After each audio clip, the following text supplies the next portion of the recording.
What's up, Tube World? Blue Ronin back once again with another video. So you've bought your first gun, your first rifle, and you're ready to start taking classes. Well, come back in 6 seconds, and I'll give you an idea of what happened to me when I took my first class.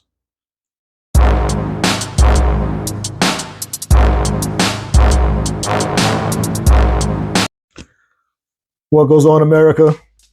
Once again, thank y'all for tuning in. I really appreciate it. So you bought your first gun, you bought your first rifle, and you're ready to start getting serious about it.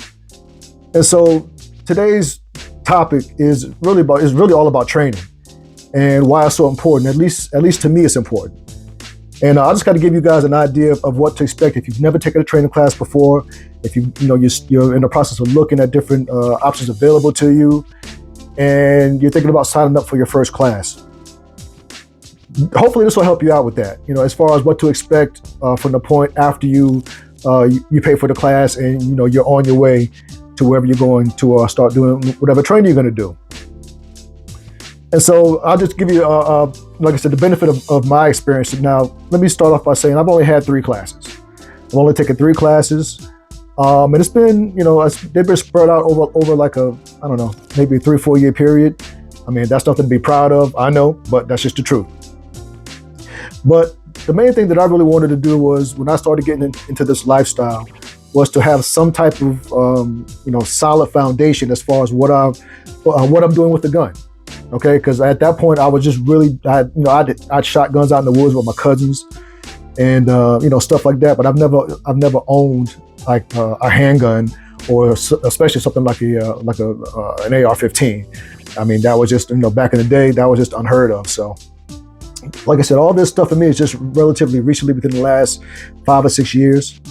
And so I decided to take my first was a handgun class. And so I got in the my first gun was actually a Beretta APX, and that didn't really work out too well for me. I kept having problems with jamming. I'm not sure if it was the gun or it could have been the ammo. I don't know, but I ended up trading that off and getting my first, what I consider my first gun, is my Wesson M&P 2.0. This is my very first one, and I love this gun. Before we get started, let me clear this thing. Okay, nothing in. Take direction. And so this is the first one that I ever actually considered like my actual first real gun. And I still love this thing. And this is the one that I tinkered with. When I first got into this, I really wanted to understand how handguns worked and all the different things that you could do with them as far as aftermarket wise. I just kind of found it fascinating that you could just take something blank and then turn it into something completely not different, but different to you, unique to you. And I kind of got into that. And so that's the gun that I really started all my little tinkering and stuff on, was this one. So I'll try to I'll just talk briefly about some of the things I did to it. The first thing I did was I switched out this trigger. I wasn't a big fan of the original M&P trigger, and so I actually ended up putting an Apex, I think it's Apex tactical trigger on instead. And that was my first little experimentation with gunsmithing. I'm not trying to pretend to be a gunsmith under this. That's just tongue in cheek. But yeah, so that was my first real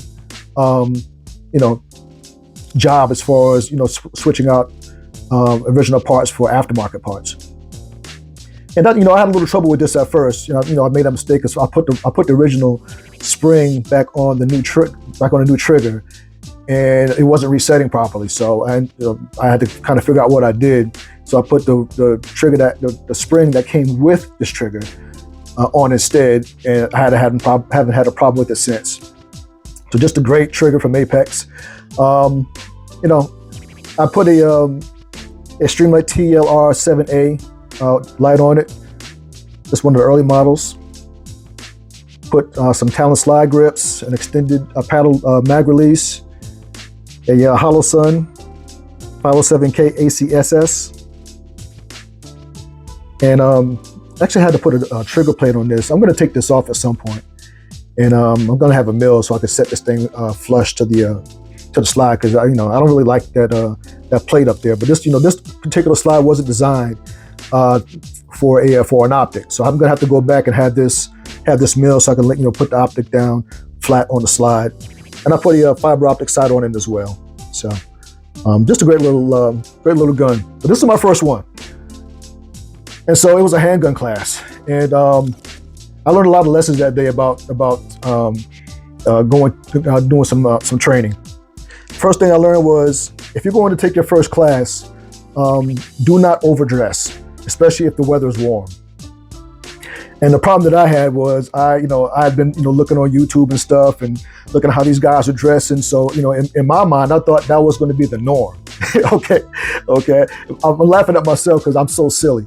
But I went and I was overdressed. I had a big pair of oversized boots that I got from an Army surplus store.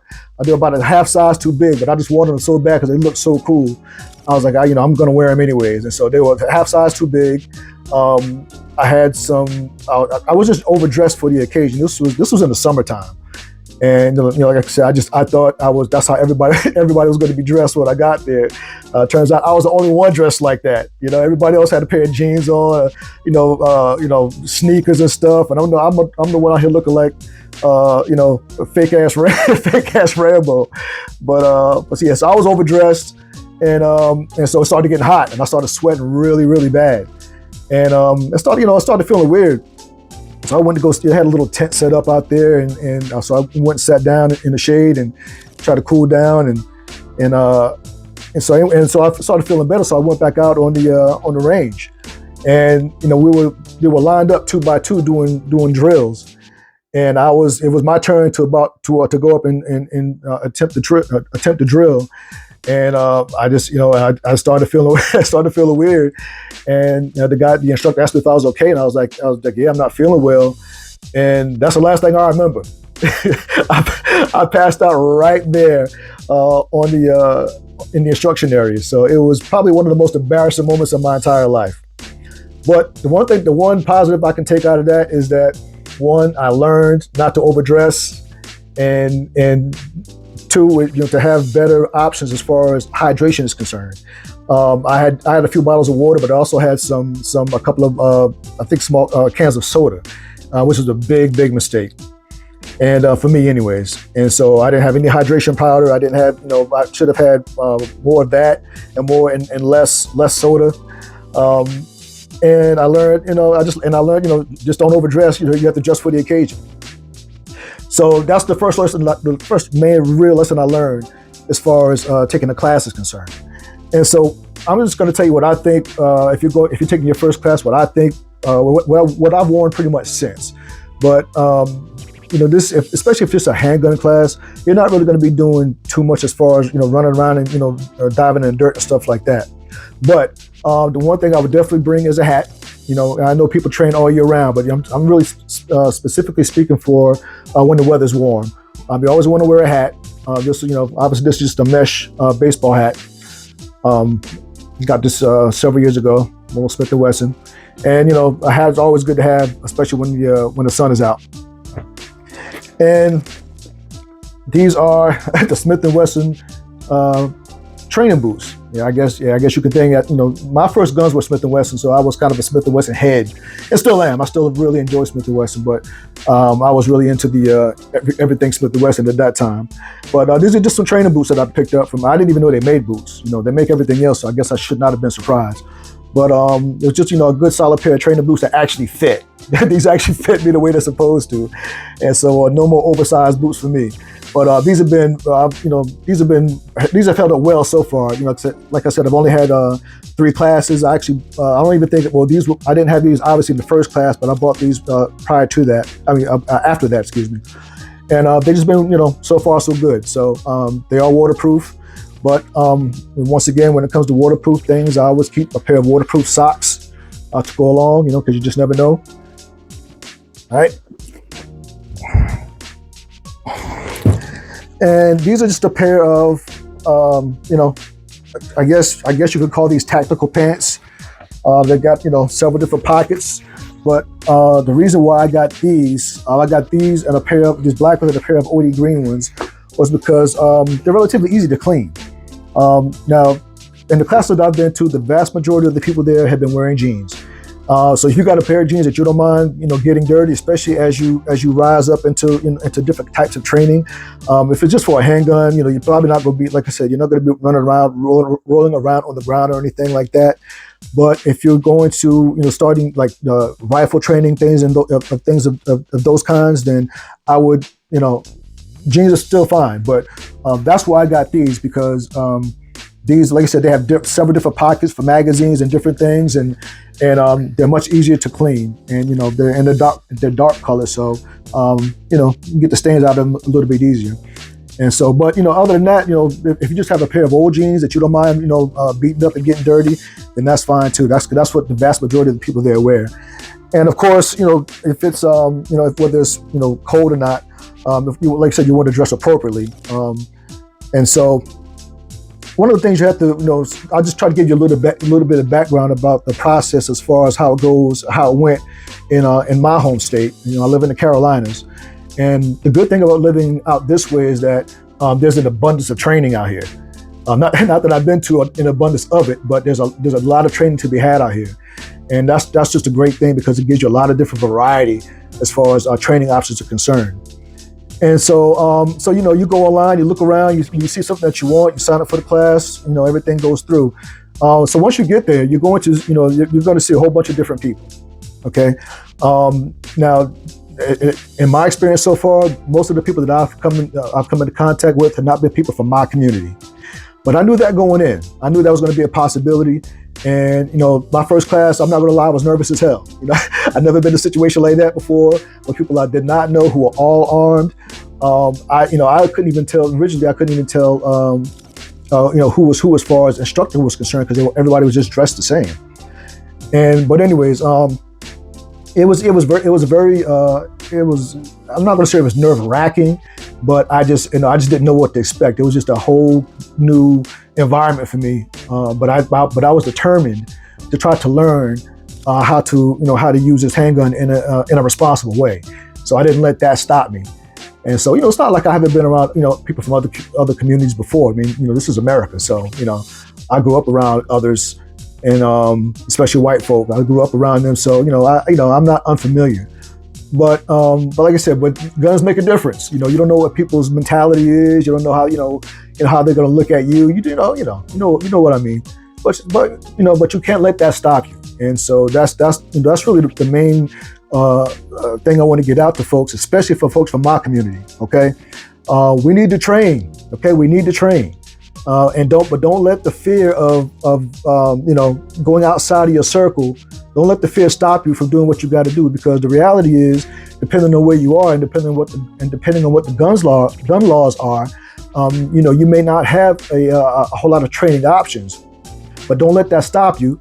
If you are able to train, and you don't think there's going to be a lot of folks from your community there, so what? So what? Go anyways. Okay. You can't worry about that.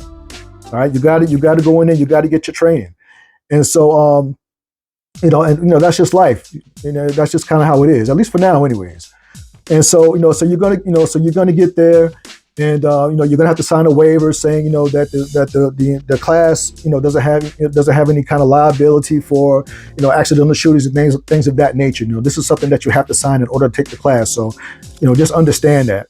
But the good thing is that, what I found out pretty quick was that these classes are there. They exist, but they're there to make money. Okay, that's what a lot of these guys living is teaching these type of classes. So it's not in their best interest to have accidents happen, or people getting shot, or getting out of hand, things along that line, because that does them no good. So they run the classes that I've been to. They run very tight ships, okay, because safety is of the utmost importance because of the type of classes that these are. And so, if you decide to go to a class and it's your first one, the one thing that I can say, well, a couple of things. One, the first thing is, if you want to have a successful class, go there and be ready to learn. Okay. and be humble, because I had no idea what I was doing, so I couldn't tell anybody anything about nothing. I was there to learn. Like I said, it's all about getting some kind of real foundation. Going to the range is cool, but there's certain things that just going to the range can't teach you, and that's why it's so important to be able to go and have the experience of taking a class, not just look at it on YouTube and go to the range. Like the experience of taking a class, because there are things that they teach you in these classes that you may not necessarily see on YouTube, but the experience is what matters. So that being said, you're going to have to sign a waiver. There will be different people there, and the only thing I could really suggest is don't talk about politics or religion. Okay, as long as those topics don't come up, or if somebody brings them up, doesn't mean you have to engage in those topics. Okay, I hadn't really had that problem. I had one or two guys say like little stuff to me. I don't know if it was directed at me because I'm black, or he's just having casual conversation. He left it kind of ambiguous, but I didn't really want to engage in that, and because I'm listen, we all got guns, okay, and we know how people get when there's politics or religion involved. And so I stay away from those topics. I don't even, I don't talk about them, period, how I feel about nothing. And so I think as long as you continue to do that, and you try to show people respect, and understand that what we're dealing with, these things are dangerous. So you have to be aware of what's going on at all times while you're on the range. So if like I said, if you're going for the first time, just be aware. Don't try not to mix it up as far as those kind of things are concerned. That's just my opinion. And people won't get heated when you kind of keep it vanilla, if you know what I'm saying. So that's that's and also another thing about that handgun class. So after I passed out, everybody there was great. Everybody was great. They took care of me. They got me back awake, and I think I was only out for a few seconds, but it was long enough for them to carry me off of the range and kind of move me into the shade, and I guess give me some water. Like I said, it was really embarrassing. I'm not gonna lie, but everybody was cool about it. We got a laugh out of it. I tried to make light of it, but that experience taught me a lot about what I should take to the range my next time out. So I made a lot of changes after that, which brings me into my first rifle class. And so I'll show you what I use a little bit later. So this is what they're calling a battle belt. Okay, this belt is from Core. I believe it's Core Essentials, and there are just a variety of things on the belt that most instructors are going to require you to have if you're taking a rifle course. You have to have a med kit. You don't have to have this, but this is just a utility bag. But you're going to want something to be able to put your most important items in. And I'll break this up open in a minute. You're going to have some type of holster. Now, it doesn't have to be this type of holster. This is an upper leg holster that I use for myself because I am right-handed, and this setup is from Orpaz, ORPAZ. I think it's the Q. I want to say it's the QDS system. I don't remember, but it's a latch and lock system which works really well. The things I like about Orpaz is that the holsters are adjustable. They have width and length adjustable. Now I know Safariland is really the most popular holster on the market right now, and Safarilands are good. But I just happened to get this at the time.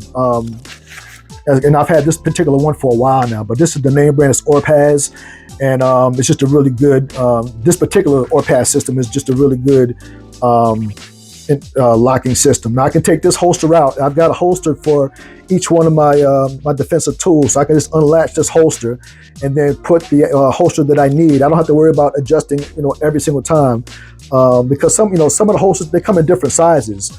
Some bigger, some smaller, but from that point they're adjustable. So you have a range of kind of guns that you can put in a particular holster, and then you can adjust accordingly. And it has a magnetic piece in here to hold the holster in place, hold the gun in place, and it has a locking mechanism that has a thumb release to hold the butt end of your firearm down. You just press that when you go to grab it, and it unlocks. So like I said, I know Safari Land has something very similar, but I just happen to get the OR pads because I just like I like the style. You're gonna need holsters.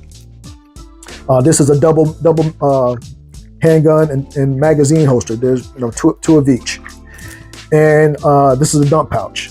You just unfold it, and then you have to, if you're on the rifle range, you have somewhere to put your empty magazines. You don't have to throw them on the ground. And then you have your standard med kit. Now I'm not sure if any of you guys saw my last video, but that was on my med kits, and I actually checked this med kit before I aired, and I have almost the exact same stuff in this med kit as I had in my last med kit. So if you haven't watched that, please do so if you'd like to. And it has everything that's in that med kit is basically in this med kit.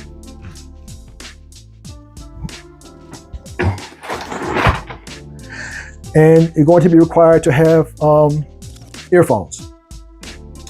These are Walker Razors. These are I think these are rechargeable, but these are noise canceling headphones. These are what I would consider a range pair of headphones, like earphones for on the range or training.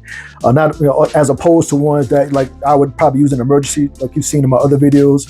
I wouldn't use something like those on the range because you have a lot more gunfire on the range than you do, if you're out in the street somewhere. So a good pair of quality headphones is going to be a requirement for you to take the class. Okay, and also safety glasses. Oh, I forgot to. Hold on.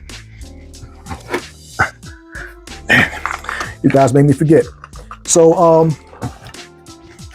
in my utility pouch, I keep an assortment of things. The first of which is, as I keep it on my bags, these are just a pair of fingerless gloves. Okay, depending on the weather, if you're taking a class that's in a little colder weather, then I would switch out to ones that actually have fingers in them and maybe a little bit thicker. But these are more for just kind of warm weather gloves. Like I said, they are fingerless, but in warm weather these come in very handy. Keep a pair of safety glasses. These are going to be a requirement on the range as well. You have to have glasses in order to shoot, and and these aren't very expensive. You can get a pretty decent pair of safety glasses on Amazon. As usual, most of the stuff I do get off of Amazon, and these particular kind work well. I don't remember these are actually, of course, Smith & Wesson M&P, but these are just good glasses. A flashlight. It's another one of those Coast flashlights. They're dual purpose. I think it's 250 lumens white light, and I'm not sure how much the red light is, but just a good solid flashlight. Once again, my Smith's 2-in-1 knife sharpener. Like I told you guys before, I keep one in every bag. A second set of earphones. It's always just good to have a backup. This is just a cloth to wipe my lenses down with for the glasses. Always keep a lighter on hand. Always need a fire.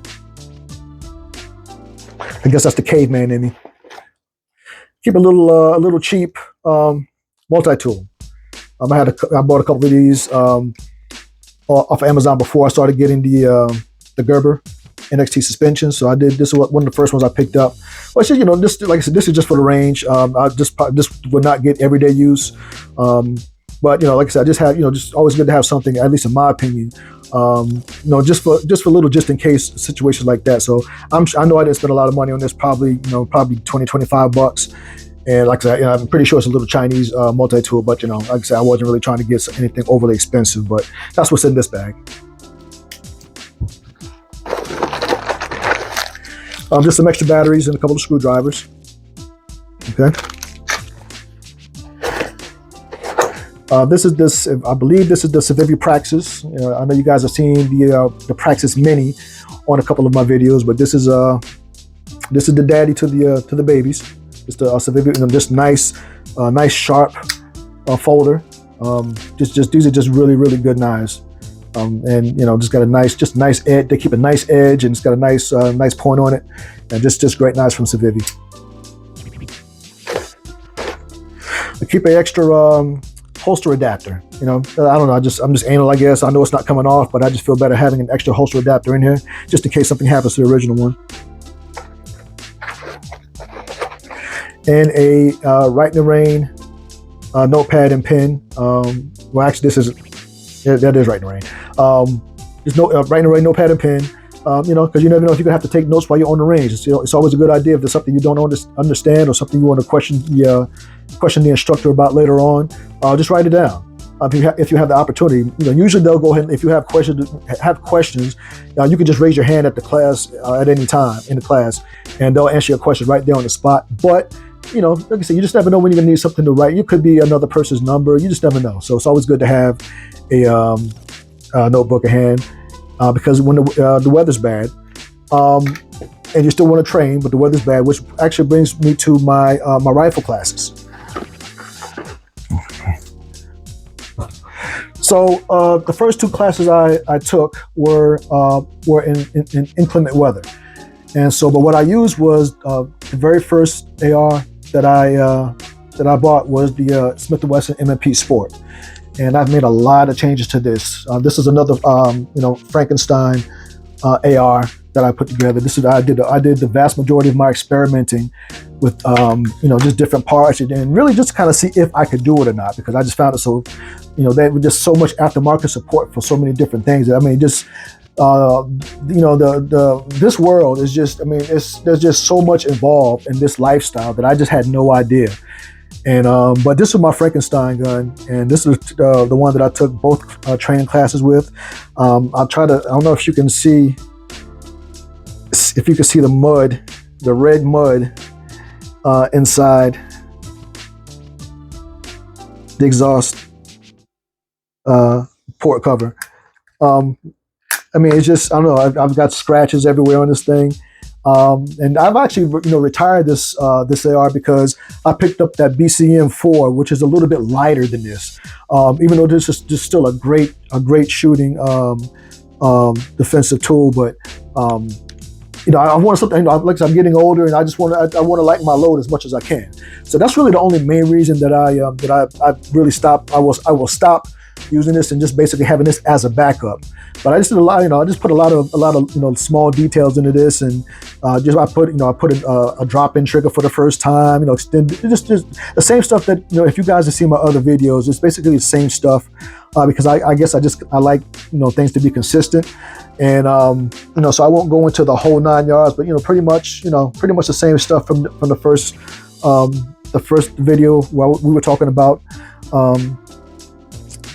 the AR, about my BCM. So it's basically the same stuff. I don't want to be repetitive, but it's basically the same stuff. But I just kind of put, like I said, this is just a Frankenstein gun.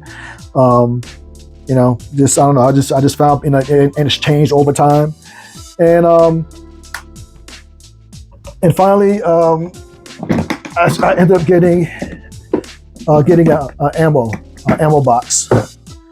Okay, these are all empty mags, but I got this because I didn't want to spend the time refilling all my mags, especially if I was going to a class. I didn't want to have to sit there and constantly load the magazine with rounds. So the good thing is that the magazines themselves are relatively inexpensive. AR-15 mags are, to be honest, they're cheap as hell. At least in North Carolina they are. They're really cheap, and so you can get several of these for not a lot of money. At the time, the 5.56 ammo was, when I first started. I bought large quantities when I first started, but then of course the prices went up, so I had to stop buying as much. That's part of the reason why I don't do as much training now as I did before, is because I'm trying. The price is still kind of high, and even though I've got 5.56 in reserve, I don't want to burn through it, because another thing that you'll learn about class is that you're going to go through a lot of ammo quick. Okay, you're going to go through a lot of ammo quick. That's rifle rounds and handgun rounds. So they're going to tell you to bring a certain amount of ammo with you, but I tend to bring a little extra, just because you just don't know if you're going to. I just don't want to run out, and so the first rifle class that I took, um, it was with a different place. And once again, like I didn't know what to expect when I got there. I didn't know if people were going to be off or not. I just didn't know. There were just a lot of unknowns. But the one thing that I found was that, like I said, as long as people aren't talking crazy or being disrespectful, people just kind of mind their business, because by and large, people just want to learn. Okay, if you're there, it's because you want to learn. You're not there to make trouble or to cause drama. You could be there you could be there trying to learn in order to do those kind of things later down the line. I don't know. That's not why I was there. But you're not there to cause trouble. It's just not that type of environment. At least with the classes that I've been to. And so everybody was really gracious. It was raining that day. We were out on a giant field. They had targets setups and different types of things, and we learned. And the thing about learning how to use the rifle is that it's not like they're very different from handguns, and so it requires different training, and you have to be a little more proficient, because you're not as close with the rifle. You don't use it as, I guess you can use it closely, but it's not meant for short distances. You can do these are intermediate range rounds. You can a lot of these rounds you can get out to 300-400 yards, if not further, if you're really good. The training is different. The training is very different. And like I said, I wanted a foundation. If I was going to have these things, I needed to know. I had to have a better idea of how to use them. And that's what I did. And I'm going to tell you, man, that first class, I had a ball. I learned so much. But these are things that you can't really learn by watching YouTube. You have to go out and experience this stuff. You have to take a class. Like I said, if you're uncomfortable about being around strangers, I get it. believe me. If you knew me, you'd understand. It's like I'm not standoffish, but I'm not necessarily a people person. I don't crowds. I don't really do crowds. But these are smaller groups. And but I still don't know these people. I don't know, and I just don't know their mentality. They don't know mine, and they may feel the same way. I don't know, But I just always try to be as, I'm just there to learn. I just kind of make that known. I'm just here to learn, and so don't let if you're on the fence about taking a class and you're unsure about the people that are going to be there, I would say just go ahead and do it anyways. Because like I said, these instructors, they're not. This is their living. They're not there to let people cause drama. They have a business to uphold, and the better the reputation they have, the more money they make. That's just a fact. So they're going to keep things safe. They're going to keep. I'm sure they're able to feel people out as they talk to them, and because they've been doing this a long time. So if you're on the fence about that, please, don't hesitate. Go take a class if you're able to do it. You're gonna be really glad you did. And so that first class went by with no problems. I had a great time. Everybody was really cool, no drama. Then I took a second class with the same instructor. This was a Carbine 2 class, and it was and we were on the fence about the class, because we weren't sure if it was because the weather had been bad that weekend. We weren't sure if we were going to have it or not.